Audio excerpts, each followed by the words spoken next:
Hi, my name is Alexis. And I'm Anna. And I'm Evelyn. I'm Victoria. And I'm Katie. Welcome to the Marmalade Mermaids present Our Flag Means Survival, Season 2, Episode 1, Impossible Birds. Survivor stories are difficult for me to unpack because I can't figure out how much of the story is the individual and how much of the story is just an awful circumstance that someone lived through. And I think about all the heroic individuals who don't live. It feels gross to me to say someone isn't a fighter because she didn't survive an avalanche. In my opinion, what doesn't kill you makes you stronger is totally false. Traumatic things happen, and a lot of those things don't kill people. But people can come out much weaker after experiencing certain traumatic events, especially without a community to help them heal. And sometimes we hail survivors as people who have done something really courageous. And while they're also people who are dealing with a lot of grief and pain, and they might not be having a holistic experience with their lives. On the flip side, there are people who are resilient and flexible, but their stories are never told. For a couple weeks, I've thought about survivor stories that I've read and heard, and times that I've talked with survivors. I finally settled on an experience that happened to me in high school. For our younger mermaids, I want to clarify that I'm an elder millennial. At the time of this experience, I felt like it was super fancy and cutting edge technology, but it was just my regular high school. And it was the 90s, so I don't remember anybody preparing us for this event.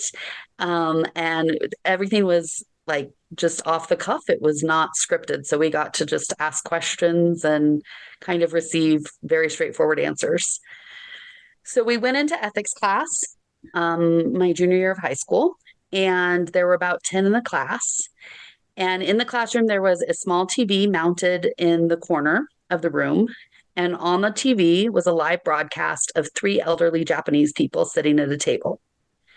And even with the language barrier and the satellite delay, I felt so much despair listening to their story. They were all survivors from the bombing of Hiroshima.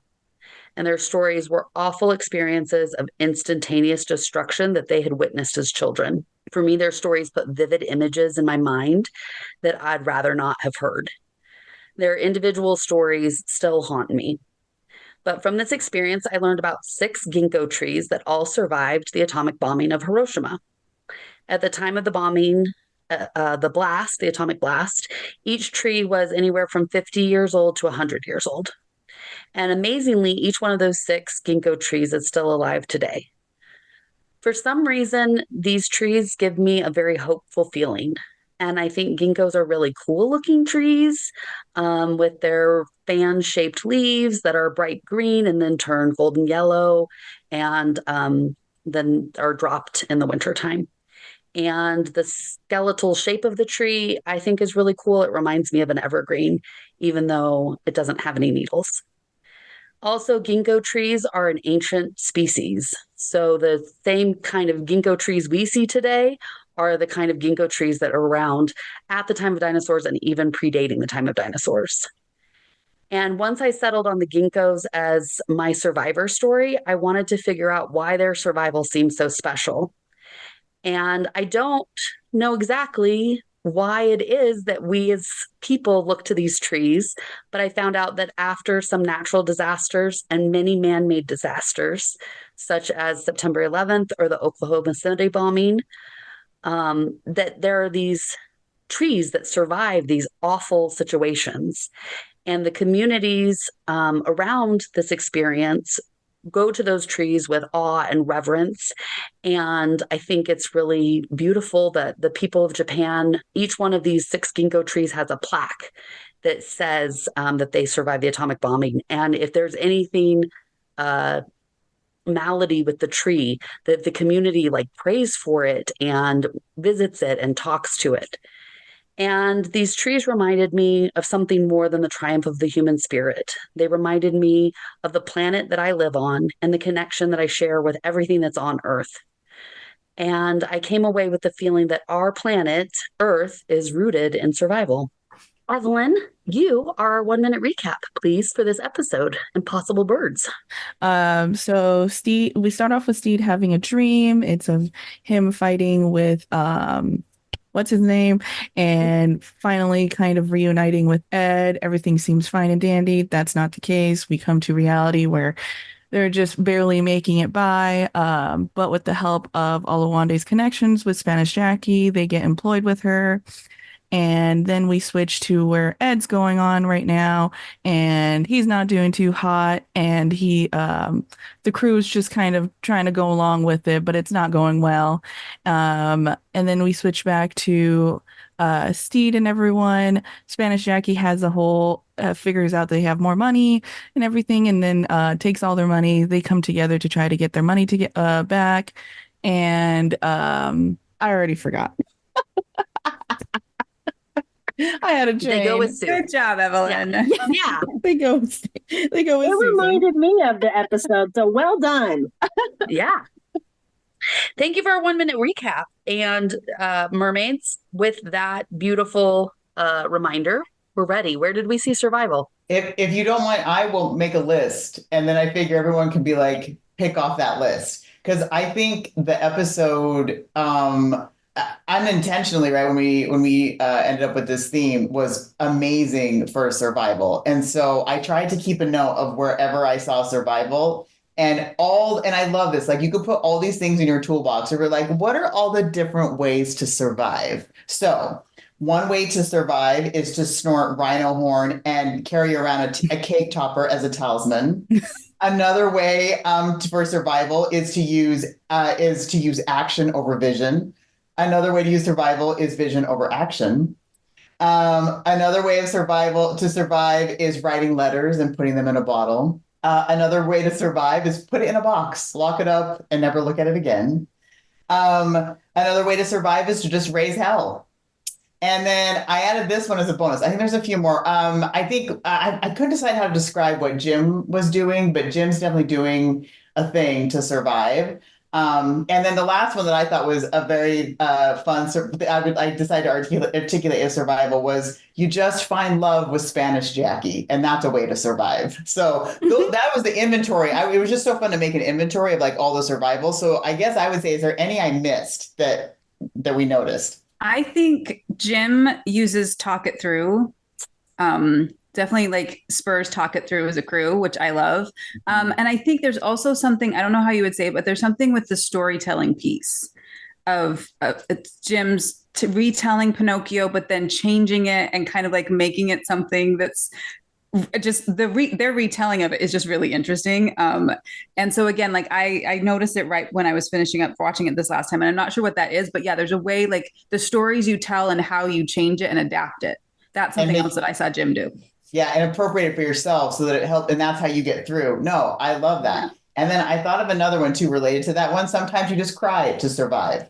And then you find that story and a thing to like help you hold on to. No, I love that. That's beautiful as a way to like, and it's an interesting way to connect with somebody as well, right? That they've given you this thing, and then you take it. If I feel like what I said, like you have these things in a toolbox for survival, and then how do you use that tool for you? I love that. I hadn't even thought about that. That's beautiful. And I love the inventory, Victoria, but one of the things I thought, Anna, that I said to Alexis, Anna, Alexis, and I all kind of like this format because it's how Harry Potter and the Sacred Text is formatted.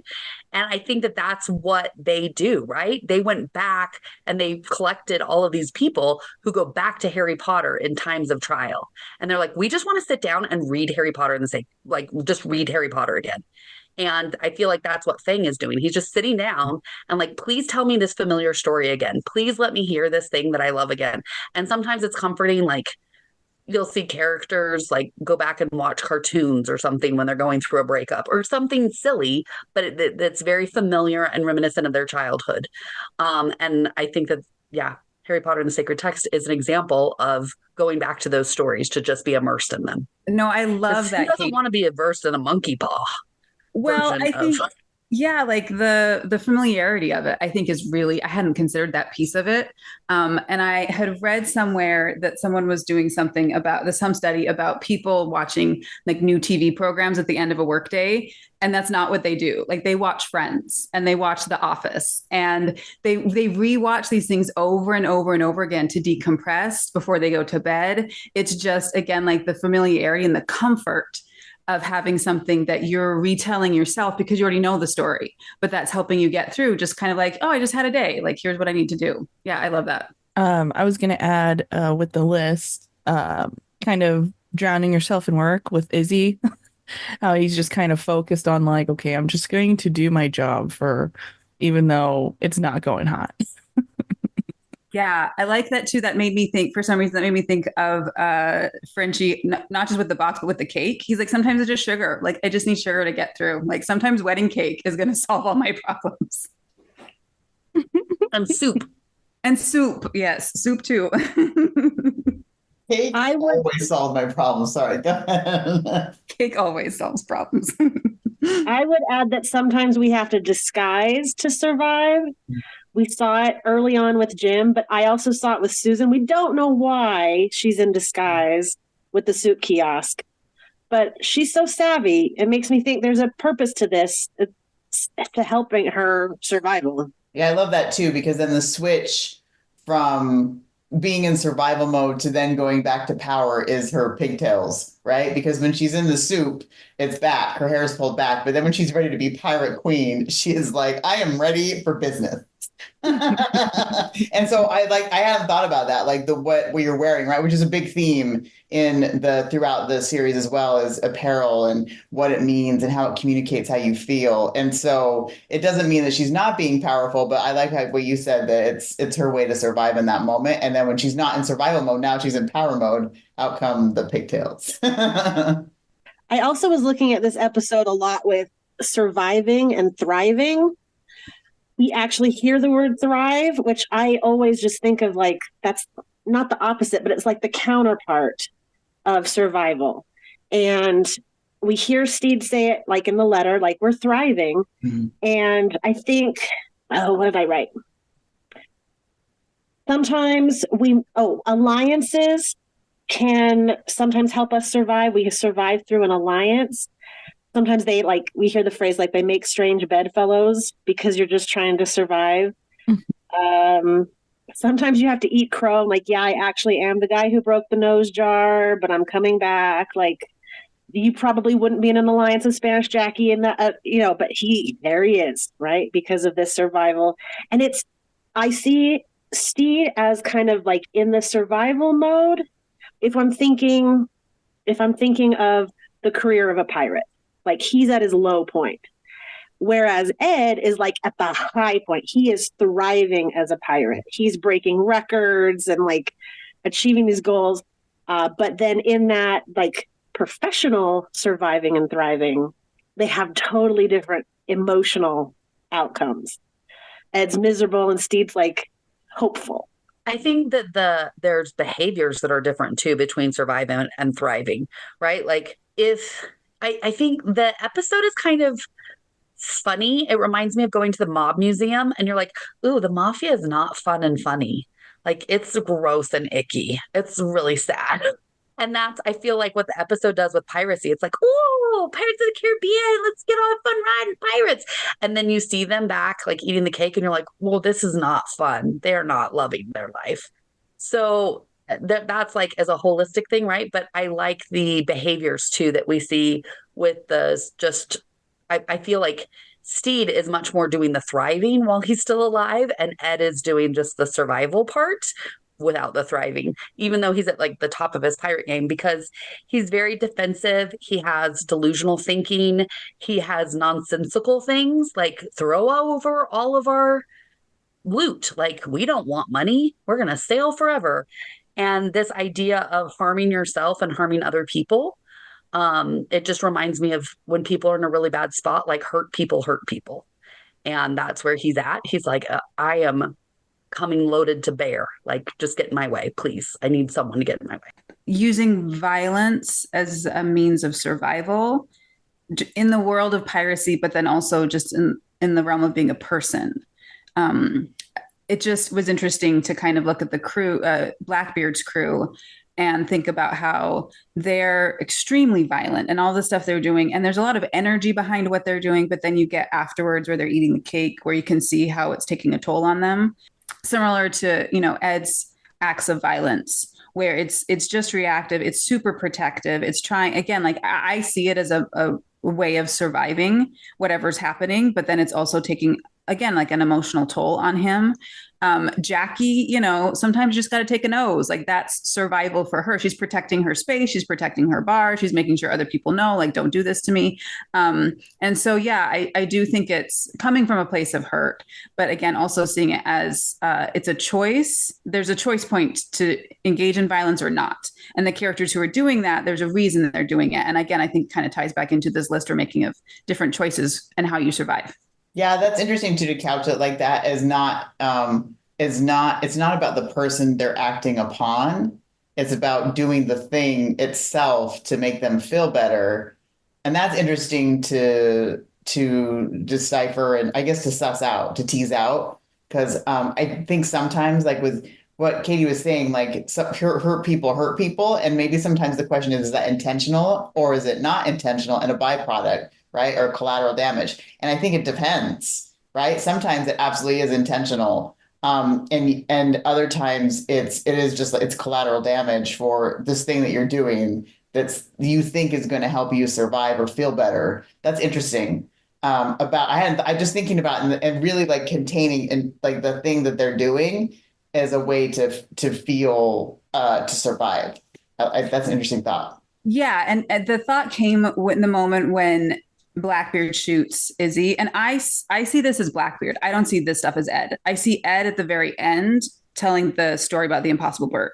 Everything else, it feels like it's someone different. It feels like, again, this is the persona of Blackbeard, but which I also think is a survival thing, to have this like aspect of yourself is now going to step forward and is going to protect and is going to be the fighter. And, it's definitely like internal family systems of like, this is the person who's like taken charge to protect, the rest. But when Blackbeard shoots Izzy, I never really noticed it until this time. He doesn't look, he has the gun. Izzy said Steed's name and he's just like, okay, he pulls the trigger. And then he tells Frenchie, get rid of this or something. He doesn't tell him to kill him. He just says, get rid of this, whatever. And so again, that made me think of those choice points when it comes to violence, especially that one, that it just feels like it's a reaction because he can't stand anyone mentioning Steed's name. And so it seems to be not, he wants to hurt Izzy. It's just Steed's name happened. He's like, this is just what I do. And I don't know if he's really thinking through it. Maybe he is. Comparing that to Steed, where he's doing nothing but talking about Ed to the rest of his crew. And they're like, please stop. And so again, I think it's just interesting looking at Blackbeard's choice of violence. And again, like, is it a choice or is it just something you're doing? I think that whole thing about the bird is very weird. And I was like, maybe this bird is our survivor bird. So it is a real bird. The chimney swift is a bird that spends most of its life in the air. It like catches food and eats in the air. It mates in the air. It only lands to roost and have hatchlings, and most of its time is spent in the air. So it's a weird, like, that avoidance and magical thinking and delusionalness that comes with survivors. It's interesting that there is something to point to in reality that's like justifies this Looney Tunes idea. And also I think about when you're around somebody who's surviving, especially if they're in leadership, how people interact with them. Like, it's interesting to me that Jim's like, nope, don't have a problem. And Frenchie's like, you're nuts. But instead he's like, sounds like a plan. Like, guess we're going to go with that crazy. So kind of how connected you are or are not to others when you're just in survival. Yeah. And I think that's what that story is about. I think the idea of never returning to land, I saw it as he's talking about love. He's talking about connection. He's talking about actually, again, like it just seemed like he was talking about him being able to love people and be loved, maybe him being able to be loved. Let's put it that way. And so he's kind of saying like, oh, well, there's taking that idea of this bird that does exist, but then again, like that Jim thing of changing the story to saying they never land. They're always in the sky. Like they never like this is all they have, and it's really isolating and it's really lonely. And yeah, that's how I interpreted that story because it's very interesting. It's a really interesting story, and Frenchie looks devastated to hear this is the plan. Like we're never going. This is going to be the rest of our life. But yeah, it's an interesting choice of how to survive by telling yourself an impossible story like that. I don't know. Yeah. Well, then there's something in that because it already suggests this won't work by it being impossible, which I love that too part of the story. Like I hadn't thought about what you just shared about what that means for the connection. But what I also like about it is the happy part of that. Because I like strangely enough, that is the good thing about this. Because it's impossible, there's going to be a breaking point where you will connect and it will come back. And I don't think I would have caught that before without this theme of survival. Because what I really liked about and when I was thinking about it through the lens of survival, and when it got to the story, I was like, huh. And then I'm like, oh, which means this isn't actually survival. This is getting you by right now, but what's coming is something else that's actually going to be sustainable and a thing to get you through. And so I hadn't thought about what you said about the connection thing. That suggests then there will be a connection, because if it's impossible to exist in this way, that means there's something coming. And I almost wonder if Frenchie knows that too. By saying this is impossible, it's not sure either, like how long we're going to have to endure this part. But what it does mean is like something is coming, which will correct it, will come correct, right?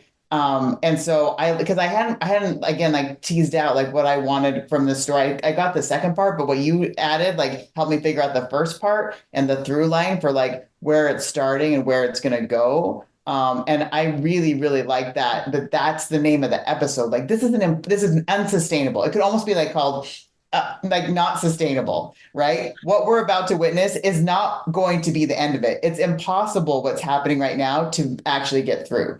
And strangely, I found that being the glimmer of hope from an incredibly dark episode by the title, because I'm watching it right on my little screen. And so the name of the episode popped up to, as I'm like scrubbing and going back and forth. And as it came up, I kept thinking about that. I'm like, oh, that's actually the glimmer of hope, which you have to then access the title of the episode in order to get that glimmer of hope, which is also weird, right? It's weird that by using the word impossible, that's somehow a hope. And I never thought about that before until kind of putting all these pieces together.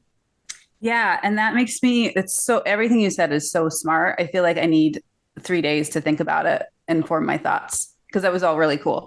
And then to take that idea of hope along with this story, it takes me back to that moment where Ricky is talking to Steed.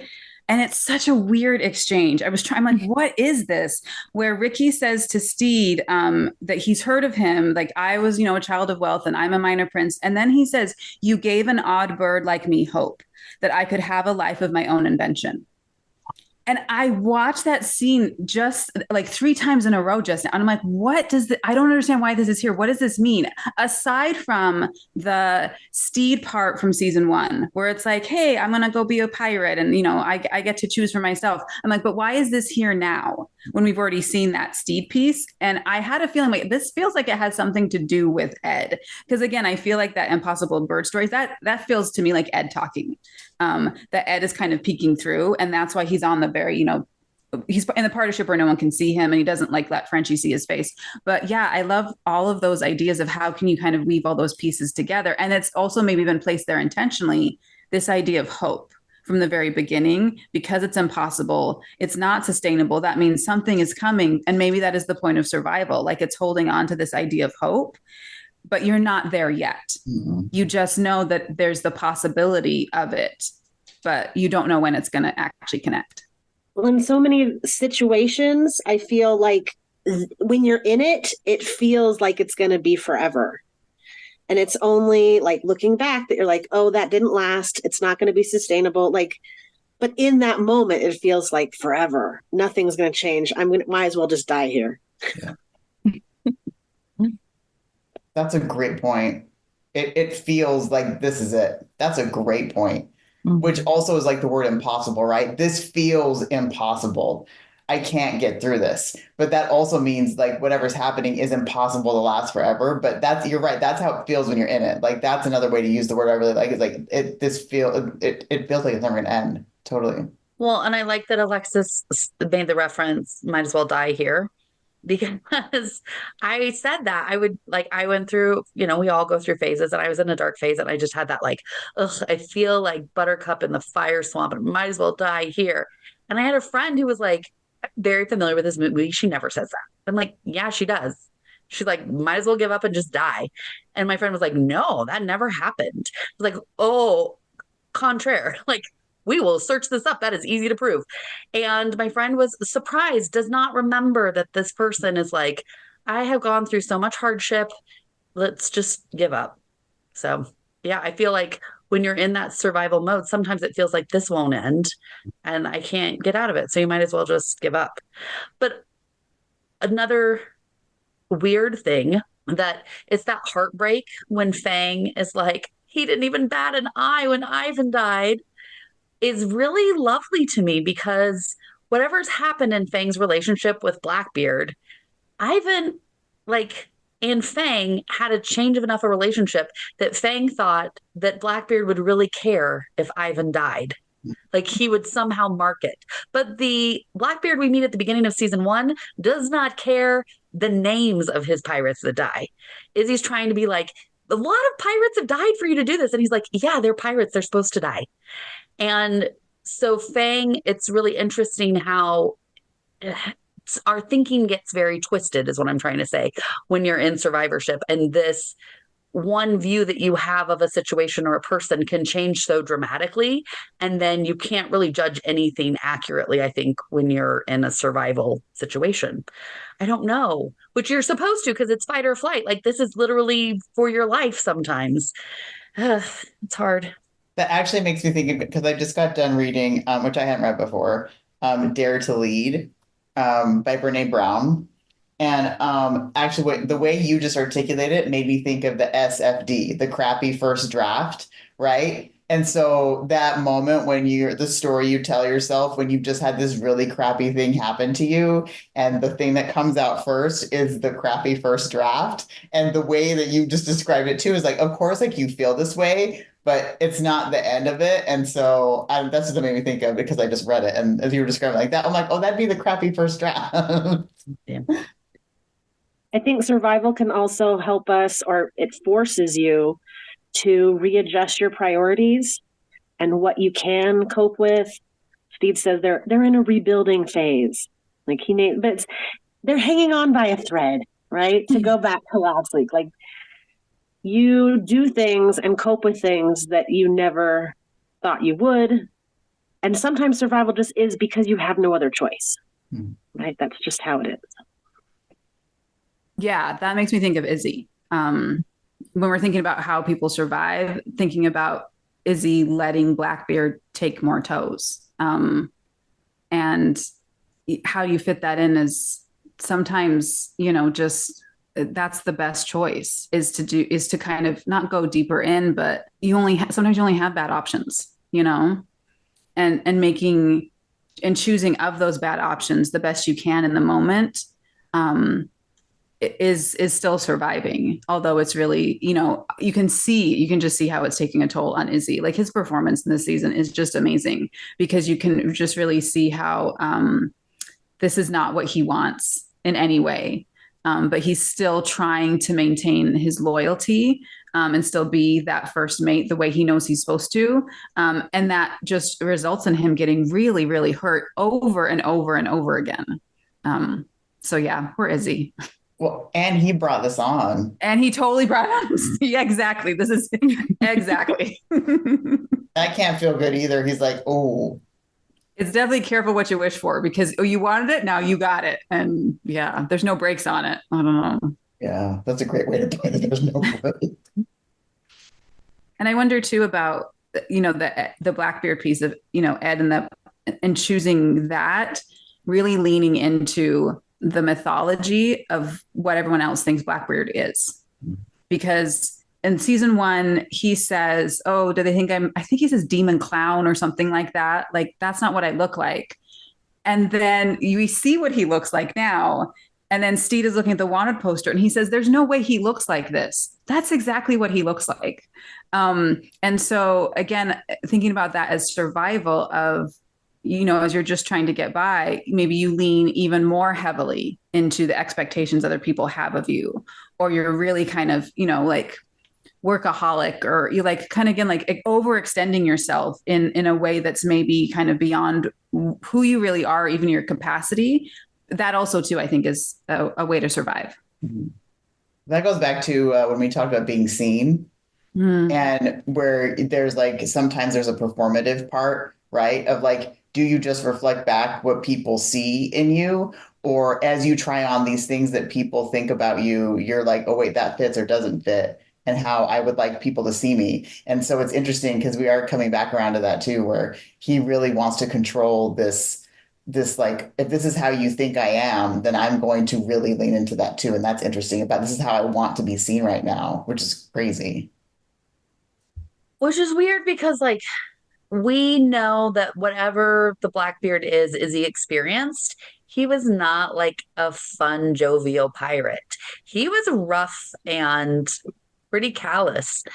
But it must take a lot for Izzy to say, like, you look more maybe like this caricature people had a Blackbeard, but now our ship is poisonous. Like now the vibe is off in a way that has to be changed. Whereas before, I mean, Izzy wouldn't have wanted to bring Blackbeard, you know what I mean? So it would have just been interesting to see Blackbeard a little bit earlier than we did in season 1 to see who this guy was before he got so tired of it. Because his crew was not messed up like they are now. Like I mean, they're being abused continually. And that wasn't happening in the Izzy pre this version of Blackbeard, right? It's weird to talk about different versions of people, but anything else about survival for this episode that we want to talk about? At the very beginning, we see like survival by combat, like they're sword fighting each other. And it kind of like survival of the fittest, but then that feels like false. So it's like, is it survival of the most cunning or the luckiest? Like there's a lot of factors that go into being the survivor. But yeah, we saw some combat there. We don't have to include it, but it's in our list. Yeah. And I wonder along with that if having maybe dreams is something to add to the list, because this is definitely, plays a part in Steed kind of being able to kind of hold on to this relationship. And I think it kind of goes back to that never left idea, where he's dreaming about Ed, he's talking to Ed, he's thinking about Ed all the time. And Steed, when he's talking to the wanted poster, he says, like, "I'm afraid your life is better without me."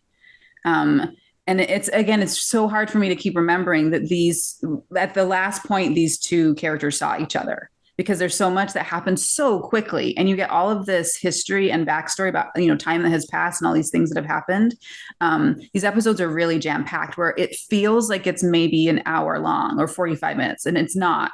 But yeah, just that idea of, Steed kind of having this optimism and this narrative that Ed is safe and Ed is happy and Ed forgives him and Ed still loves him. But then it also kind of gets a little bit off track, where that can turn into, well, if Ed's happy now, then he's happy without me because we're not together, and you have that compared, in looking at it paralleled. Let's try that again. You're looking at that paralleled with what he saw with his family when they thought he was dead, and they're living a great life. And so again, I don't know where that fits in the list, but I think there's definitely like that dream piece. And then also too, like the stories that you tell yourself about how things are, how things will turn out. It can be really helpful, but it can also, again, I think this is all about balance, because those things can kind of go too far the other way, where you don't necessarily even recognize like the value that you're bringing to other people, because you're assuming everyone's just better off without you when you're in survival mode.